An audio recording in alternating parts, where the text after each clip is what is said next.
Entrepreneurship is hard, so let's fix that and dive into our heroes' journeys. This is Taking Flight, an entrepreneur's journey, and I'm Sarah Torville. Join me as we delve deep into the passions, expertise, and experiences of those already in flight. This show is sponsored by EO Atlanta.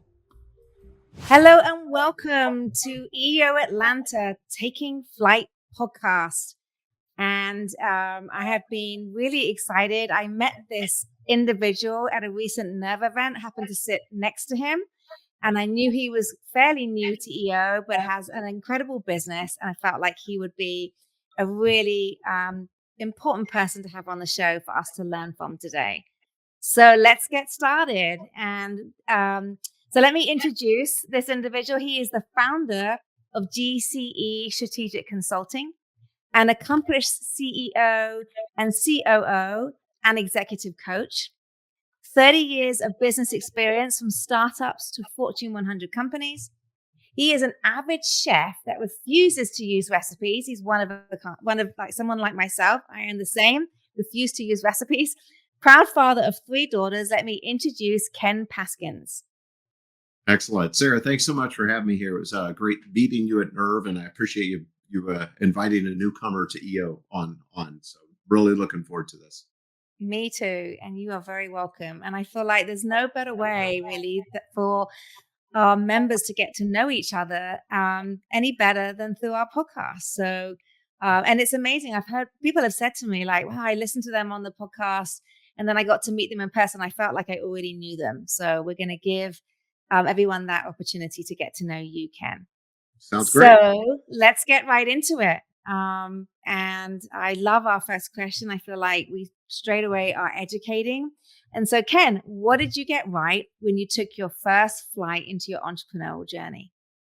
Yeah, well, the things that I got right, I think the 3 things that I really focused on, and this is a little different path, I think, than a lot of entrepreneurs. But the first thing I did is I went into the corporate world. And I gained a great deal of experience. I think you have a lot of that experience as well. But I was in executive training programs and learned from very good people about scaling departments and businesses, and understanding financials and leading and managing people. So that was the very first thing.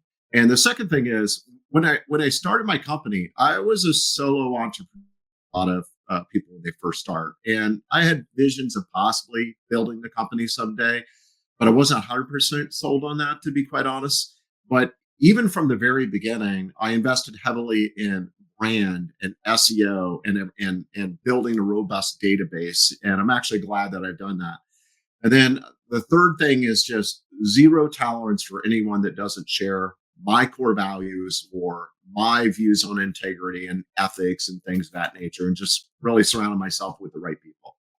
I love that. Like you say, working with people who align to your values. But that can be, let's dig into that a little bit if you don't mind, Sure. Ken. Because Okay. I also agree with those principles. But sometimes when you are, especially when you're starting out, we know we're all hungry to just, work, get some case studies behind us. And sometimes we don't always maybe can pick the exact right client that fits our values. How did you navigate that when you're struggling with, trying to get some income, but also wanting to make sure that you are working with good people? I mean, when I say zero tolerance, I mean zero tolerance, to be quite honest. Right. So it was never really a struggle of mine. And, I've been fortunate. I joke with people, I wish I would have counted this, but I have probably hired and fired a 1,000 people easily in my career. Right. So I've seen many, many times the downside of aligning yourself with somebody and looking past their flaws and their issues and how they don't fit and align with you and the core values and everything specifically. So I understand that very well, right? So I do not have any tolerance for it. Yeah. So as soon as somebody, as soon as I'm interviewing somebody or getting in front of somebody, if it's not a fit, it's just not a fit. Yeah. Yeah. And and I've often have instructed, because as I've grown the business, and when I was a solo, I was a fractional integrator / COO, but I would often coach CEOs and owners. don't tolerate this, right? And here's what's going to happen. And Mhm. it's your call, but I've seen this movie 100 times, right? And sure enough, I hate to say it, but 6 months, Yeah. 9 months later, it gets into that "I told you so" conversation. So Yes. you Yes. just, you just, I mean, if there's anything that I stress the most, it's that surround yourself with the right people and Mhm. don't budge. Just don't budge. You know, I think that is a hugely valuable lesson for anyone starting out or anywhere in their career journey.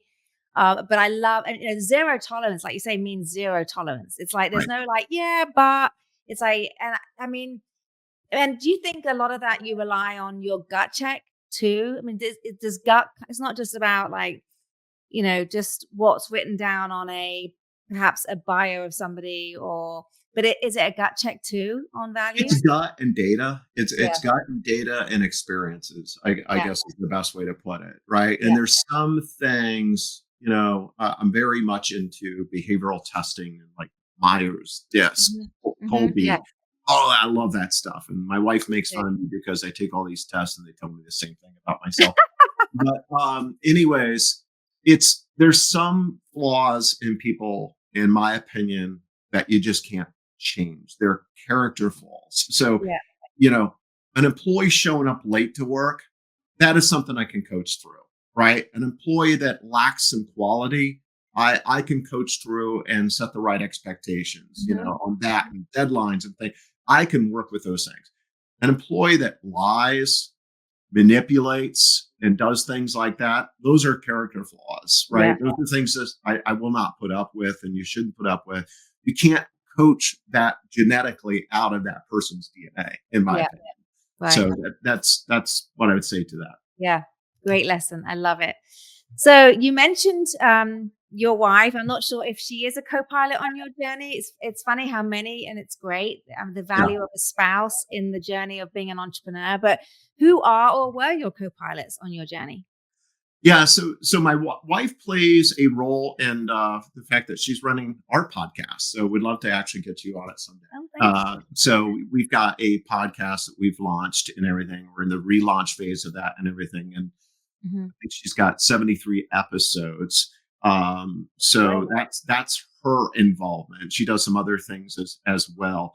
Mhm. But then I would have to say, my number two, Josh Wishell. He's been with me for 3.5 years. Just phenomenal individual, gifted, leader of people, solid operator, very committed. I think he's got a GCE tattoo, if I'm not mistaken, on his back. So I appreciate that. But you can't grow any company, small, big, or whatever, if you don't have some people like that on your side. So I agree. I definitely agree, and I'm glad you have those individuals, for sure. Um, but so talk to me a little bit about a challenge, Ken, that GCE may have been working through recently. Is there something in particular you can kind of share with us? Like, what was that challenge? How did you solve it? I think that can be really valuable. yeah, so you know, I'll have to be honest with you. I'm going to share an external challenge, right, of a Mhm. customer experience and how we actually worked through that, because it was actually a unique experience Mhm. and everything, and it might actually resonate with some scared leaders or owners out there. But it's interesting. I had this guy call me, almost a year ago, and he was in Southern California, and he had this business that was a $6.5 million landscaping company. Ex-cop grew it up to 6.5 million, and over the past year, it went down a year. And he lost his office manager, who basically ran operations, did everything, knew all of his processes and all that, and he was lost without her when she stepped aside. Right. Then he had some people that he thought were stealing from him. And he just, honestly, he let his business get out of control because actually he had his hands in other companies as well. Right. But it was really a really a sad story. But when I heard that, what we did is I immediately got one of our fractional COOs, flew him out over the weekend and dug into the guy's business. We also saw that there and realized that there was a lot of financial challenges. He had this giant tax burden. He didn't understand why and everything. So we also got our fractional CFO involved with that and began to rebuild his entire leadership team. basically from scratch. We had to let some people go, build out the right financial team and everything. And then actually we ended up bringing EOS in after the fact and an implementer to help provide all the structure. But it was a tough hoe. And about every other week the guy was asking if he should just close his shop and everything and just shut it down. He didn't know if he could make it because of the challenges and the pressure. And to bring folks in like us, I mean, we're not cheap. So you got to evaluate, do I see that long-term return and do I persevere through this, or do I, close and run and invest in my other two companies? But, we were able to turn things around and he's able to scale, and we've helped surround him with the right people to do that. So. Okay. So what do you think the lesson is there for entrepreneurs? Yeah, I mean, boy, there's lots actually. I wasn't prepared to think through that one, but really the correct answer is always surround yourself with the right people, right? Mm-hmm. Know your business, right? I know that we all want to eventually hire people to run it, but you still got to know it, right? Know your finances, know your numbers, know your KPIs, mm-hmm. right? And and understand what's going on. Another thing is just is never let yourself be in a position where you're held hostage. That's a term that I use a lot with people as well, right? Don't put yourself in a position where if this person leaves, I implode, right? Yeah. Or if this person, if they get hit by a bus, what do I do? Mm-hmm. Always have a risk mitigation strategy in place to make sure that, that you can grow the company without that individual. And if a constant thing that you're going to hear from me, right. in the podcast and anytime I speak is just have the right people, surround yourself with the right people. The right people. That sounds great. How are things now for that colleague friend of yours? Yeah, he's doing well. Mm-hmm. So he's got the right team. They're beginning to grow again. They had a great brand and reputation in the community. Evidently, he's out in Monterey. Right. But they're beginning to grow and everything. And it didn't tarnish his brand too much, which was something that we were really worried about, to be quite honest. But things are looking better. Thank you to our strategic alliance partners for their support to our EO Atlanta community.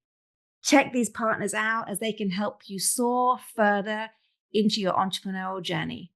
Thank you to Chase, Belay, Trainial, EOS, and Sperity, American Express, CEO Coaching International, Ashford Advisors, Clifton Larson Allen, and Homwick Burke.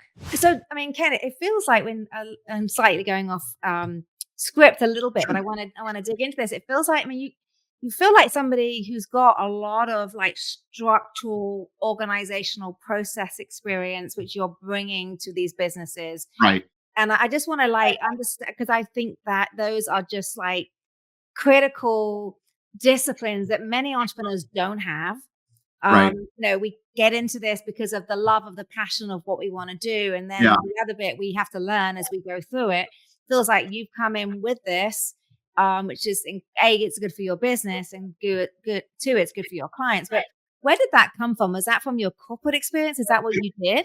It really was. And, my personal story, not to delve into it too deep unless you want to, is I grew up in a small farm town in Indiana, 3 generations of entrepreneurs. And my parents were huge risk takers. And I know that there's a lot of EO people out there that are huge risk takers.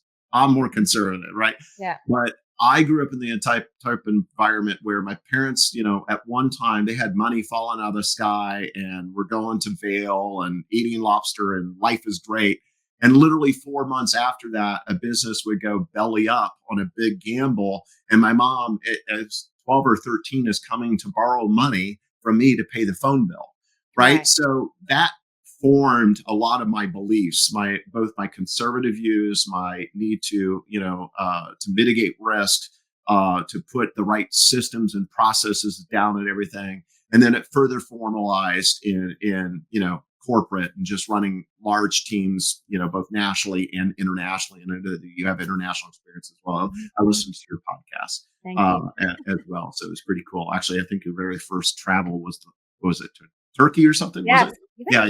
And I appreciate the fact you listened. You're right. That first flight of mine for business, I was on the flight to Istanbul. Yeah. Yeah. Yeah, but that's where it came from. And I remember watching my father make these decisions and everything, and knew that someday I'd like to own my own thing and do my own thing. But I was, quite honestly, when I was younger, I was a little scared, right? Yeah. So I took a different path. Hmm. How, yeah. And I actually read about this on your website you shared with me, and I felt it, we're going to get to this a little bit more in the podcast, but I thought that was pretty amazing that, what you had seen growing up had kind of has enabled you to be the organized, structural, process-driven person that you are today because of seeing all the harsh reality of live or die, kind of like what's going to happen today. And it's like, Yeah. it makes a lot of sense to me. So it feels like you are in the right place where you should be. Yeah, and Sarah, I mean, look, there's a reason. I'm sure you know this, and people listening know a lot of these statistics. But I believe that the reason that 23% of all companies fail their first year, and it's 30% year 3, and Yeah. 65% year 10, is because a lot of folks are like my father and my grandfather, and they start a business out of either a passion or a service or a product or something, and then it grows. And they teach themselves everything about leadership. They teach Yeah. themselves about finance and operations, and Mhm. and my dad made a lot of mistakes along the way. It all turned out well in the end, but honestly, as a kid, I wasn't sure about that. Right? So I think that a lot of folks growing their companies take those same journeys, if you will, and it can be a struggle, Yeah. right? So I prefer not to do that personally. Yeah. No, I think it's good. It just, people need that. The head that you have on your shoulders is needed in so many businesses. I'm not trying to pitch for you. I'm literally thinking like how valuable that is, because the lessons that I've learned along the way too. It's like Yeah. that mindset would have taken me a lot further. So it's just really interesting. Yeah. Um, And then, by the way, and I didn't say this, but then I came across EOS about 10 years ago, and that's where we serve EOS clients. But yeah. I felt that was wired the way I'm wired. So, Yeah, yeah, you found your alignment, which is fantastic. yeah. So is there a favorite book that you have that you've read, or something that, actually it's not always books that people give us answers to. It's Yeah. like favorite movie, best Broadway show, something that you feel like maybe you've read recently that is pivotal to where you're at right now, or something is your go-to, like something you just feel like has really helped you to get where you are.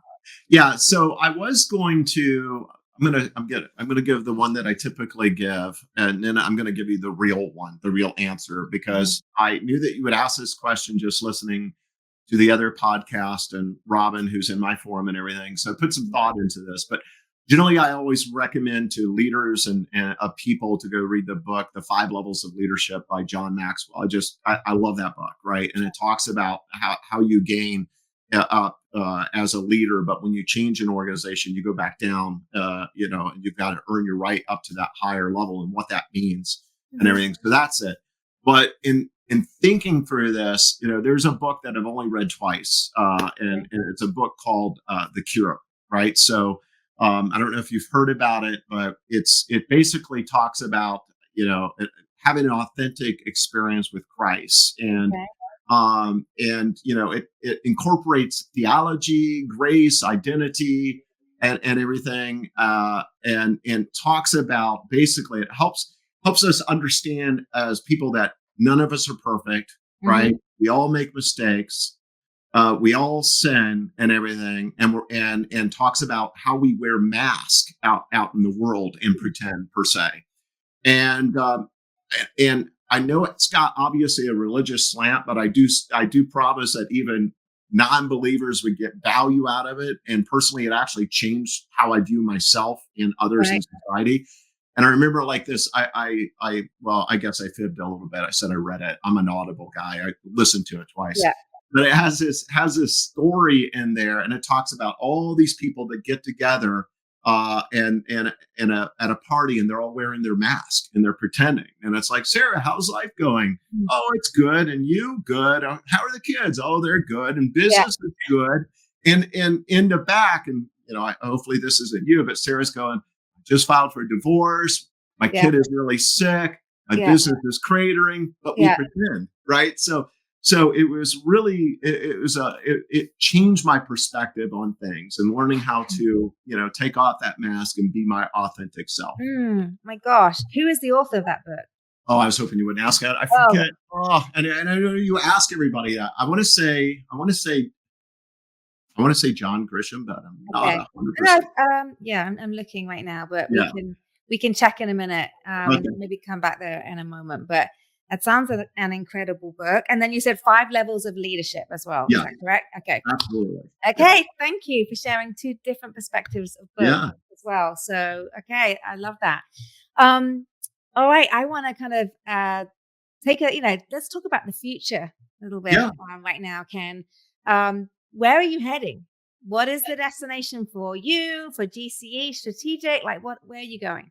Yeah. So I'm an empty nester now, which is kind of weird. But Yeah, I was never looking forward to it, but now I love it and I'm yeah, excited. And and I love my kids, but yeah, it's really cool to have this newfound flexibility, yeah. if you will. And I've got an amazing wife, right? So I'm blessed to have her every day.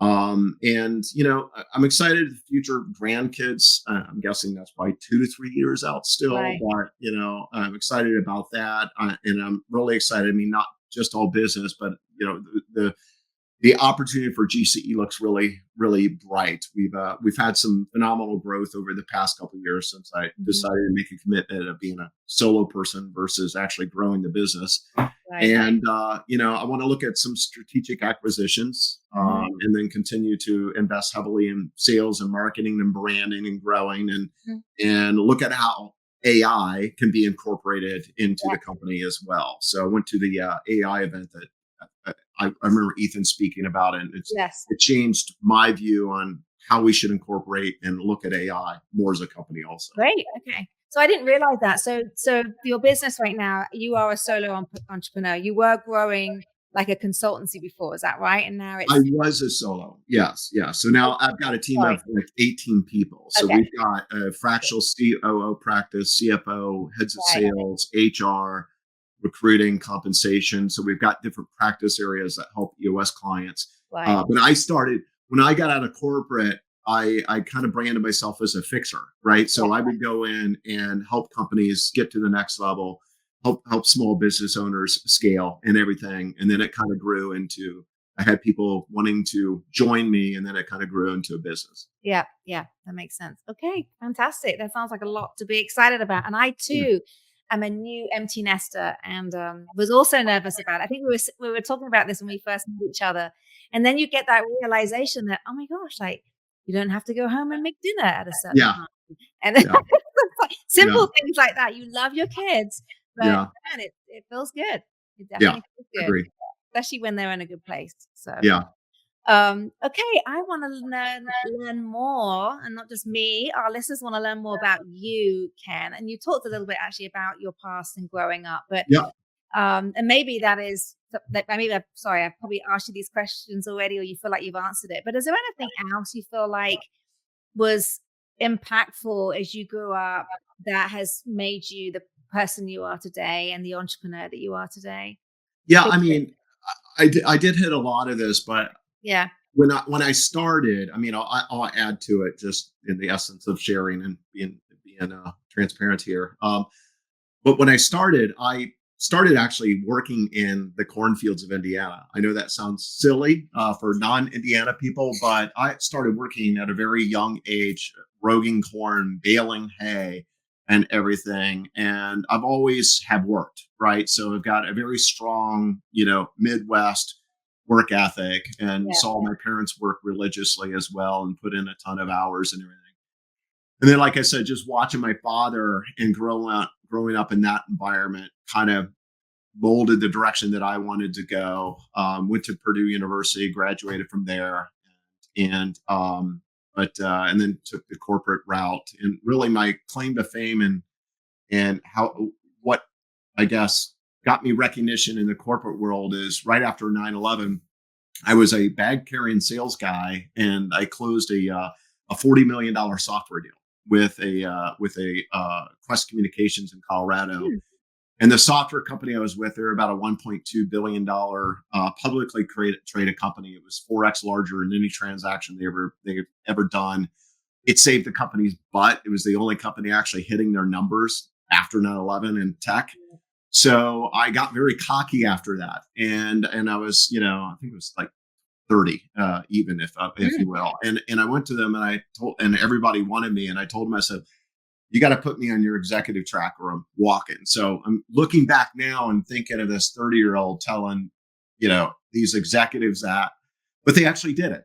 They put me in their executive track. I was the only bag carrying salesperson globally going in through their training and everything. And they groomed me and everything. And then I took over a team, and then it kind of took off from there. But that was a part I didn't share. But then the latter part of my career, I was traveling 150,000 miles a year and got tired of that, and thus quit and started doing what I do today. Right. Really good. Oh my gosh.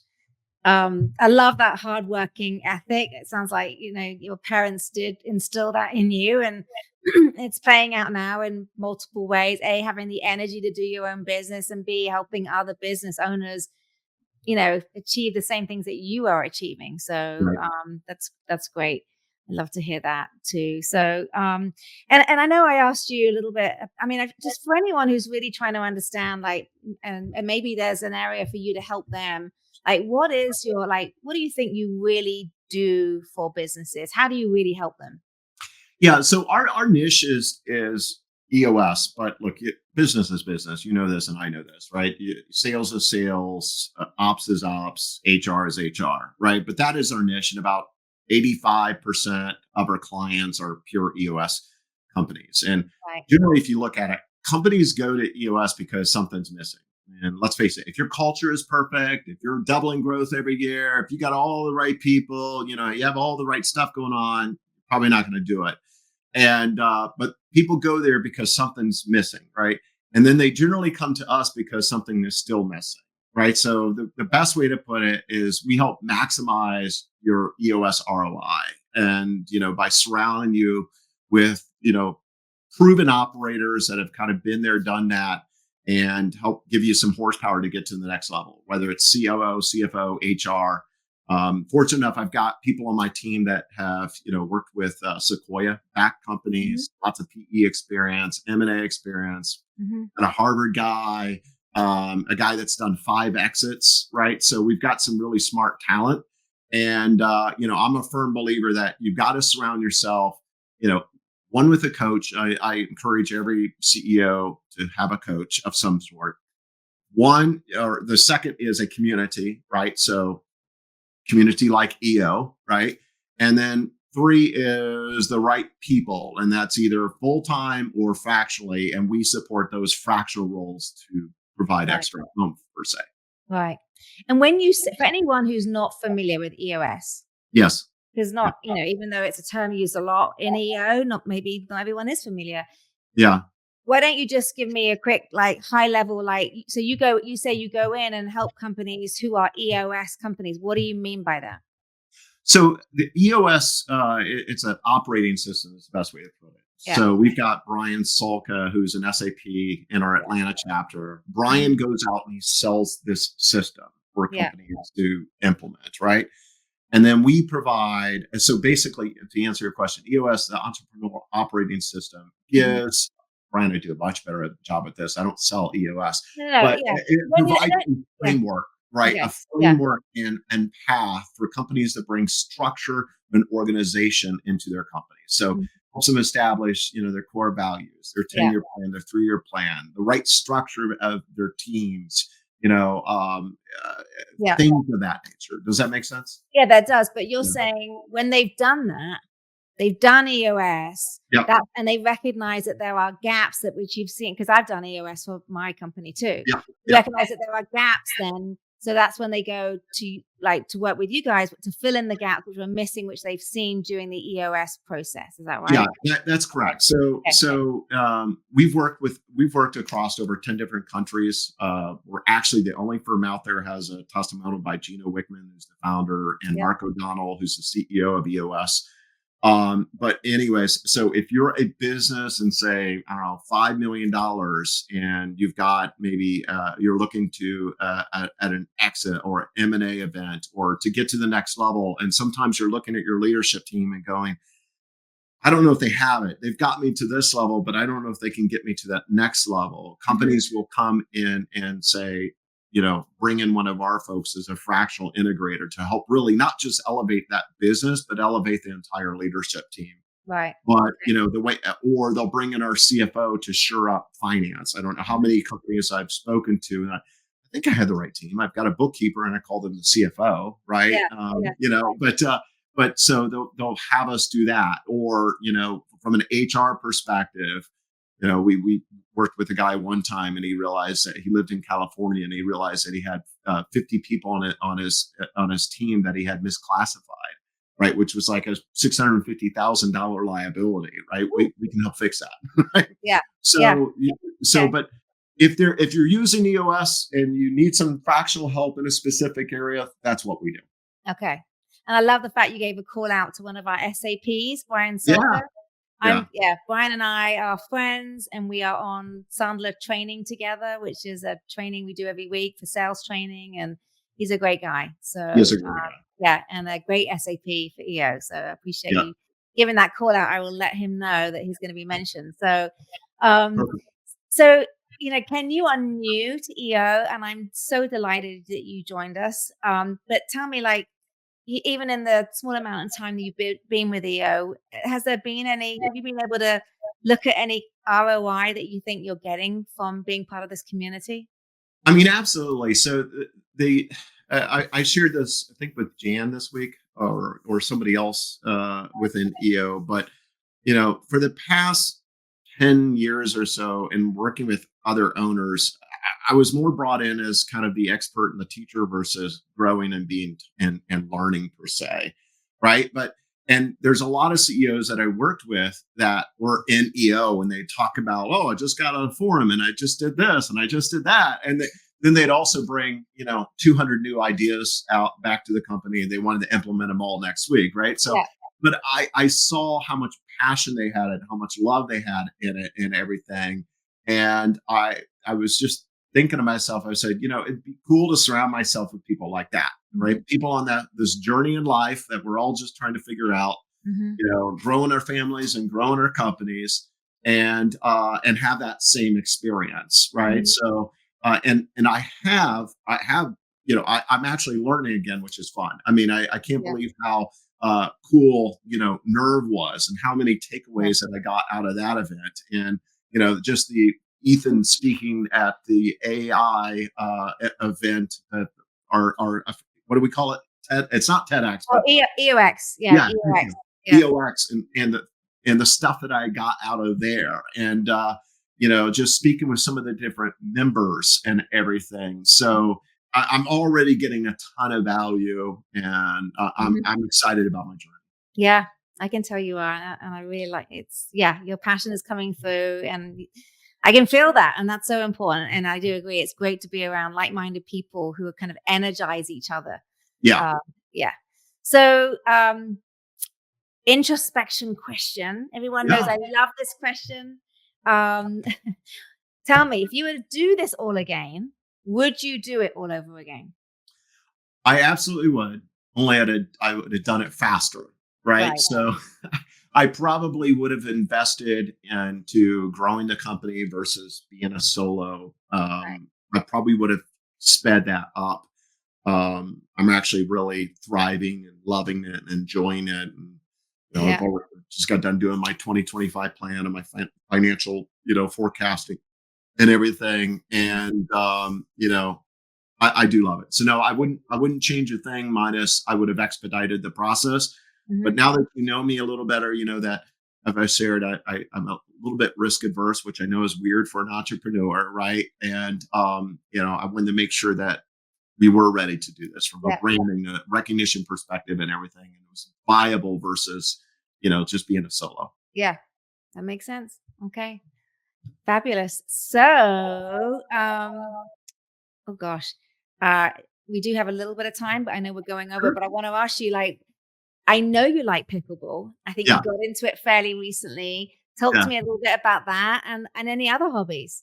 yeah. I'll be playing pickleball in 58 minutes, by Yeah. the way. So with my wife. So I'm excited Yeah. about that. Yeah. Um, look, I love to boat. I don't do it as much. I've got a boat up on Lake Lanier. I don't do it as much for some reasons not necessarily get into, but Yeah. I love to bike, road bike, if you will. And we just joined Lifetime Fitness Mhm. last November and everything, and absolutely love and enjoy that. And then cooking, as we discussed, Mhm. travel as much as we can, but don't do enough of that. Mhm. Pickleball. I mean, but actually, just to hit it again, my wife and I got into that in January of this year, and had a lot of fun. Right, so Yeah. it's pretty cool. We try to Yeah. play 2 to 3 times a week. That's excellent. Yeah. Yeah, I love it too. I don't play it enough, but I do Oh, we enjoy got it. to play. I Does your know, husband I play? know. I'm always toying between I love Orange Theory, that's my other thing. I'm like, Okay. love Orange Theory. That's where I get a lot of my energy from. And so, yeah, it's just finding and we have we go out on the lake. It's just, what it's like. It's trying to find the time to, where you're going to put your commitment. Right now, it's Orange Theory. I mean, that's the problem, Sarah. I have so Yeah. many darn hobbies that I really don't invest in any of them Oh, as much as I should. yeah. I feel So, the same. I know. Well, because I'm the same as you. I'm an adventurer. I do want to try things and do things, yeah, and then I want to do too many things, and that's just not healthy for me. I have to yeah, pull it back down. yeah, So yeah. So okay, great. I'm glad you're going to be on the court in 57 minutes. So yeah, let's yeah. let's wind this up for everybody. So or wind it down, as we might say. So how can people reach you, Ken? Yeah. So shoot me an email, Ken at gcestrategicconsulting.com. I wish it wasn't so long, but it is. I didn't think about that when I planned that. And or call me, right? I love talking to people. My number, I lived in Colorado, been in Georgia now for 20 years, but it's 303-807-3618. And one more quick thing. I don't think we would discuss this, but it reminds me because I know you're a marketer. I'm not a marketer, right? I'm more of an ops guy. So when I started the company, I couldn't think of a name, right? I was like, just what do I come up with? Mhm. Uh, but so GCE stands for my daughters, Gabrielle, Chloe, and Emma. Yes. Yeah. So what a great meaning. The meaning behind the name. Thank you for sharing that because Sure. I might be like global, Yeah. like something, I don't know, like execute. I don't know. I would never get it. So Global Consulting there Enterprises. we go. But to know that your daughters represent, I bet they're proud to have their They are, but they initials. want nothing to do with it. No, well, they say that now. You never know. Take it Yeah. to all new heights. They may be saying, you know what, Dad, I'm interested in this. You never Yeah. know. Yeah. You never know. Yeah. Well, Karen, I really enjoyed this conversation. I feel like, like you said, I said earlier, but having you as part of the EO community, I think is just good for all of us. And your story is powerful. And I feel like you got your head on your shoulders. I can see why people want to work with you. And thank you for being Thank here. you, Sarah. Appreciate it. It's been fun. Yeah, it's been really fun. So thank you to our listeners, to our viewers. I hope you get inspired, feel motivated, and take something away from this podcast that you can implement. And now you've got to meet a new person in EO. Please reach out to Ken, say hi, make him feel welcomed, and let's continue to learn from each other. So I appreciate you all. Thank you. All right. Awesome. We All did right. it.